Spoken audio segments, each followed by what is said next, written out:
Mes bien chers frères, il est dit dans l'Évangile, « À quoi est comparable le royaume des cieux? À quoi le comparerai-je?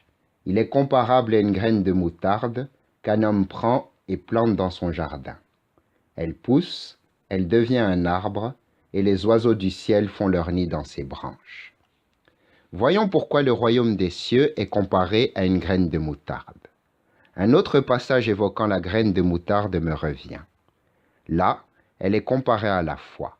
Quand le Seigneur dit, « Si vous avez de la foi comme une graine de moutarde, vous direz à cette montagne, va te jeter dans la mer, et elle le fera, et rien ne vous sera impossible. » Si donc le royaume des cieux est comme une graine de moutarde, et la foi comme une graine de moutarde, la foi est assurément le royaume des cieux, et le royaume des cieux est la foi.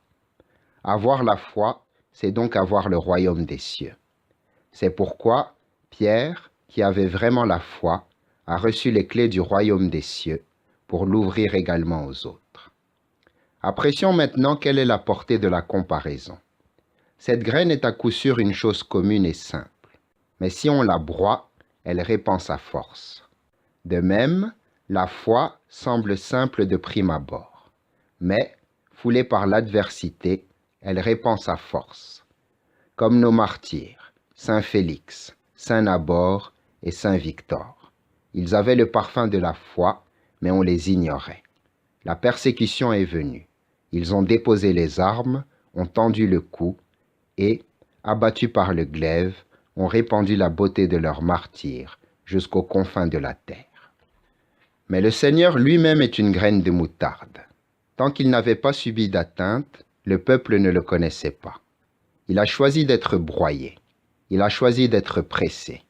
Si bien que Pierre a dit, « Les foules te pressent. » Il a choisi d'être semé comme le grain que quelqu'un prend pour le jeter dans son jardin.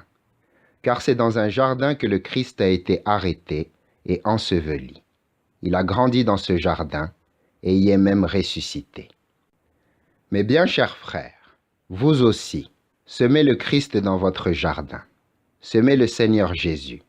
Il est grain quand on l'arrête, arbre quand il ressuscite, et arbre ombrageant le monde. Il est grain quand on l'ensevelit en terre, et arbre quand il s'élève jusqu'au ciel. Amen.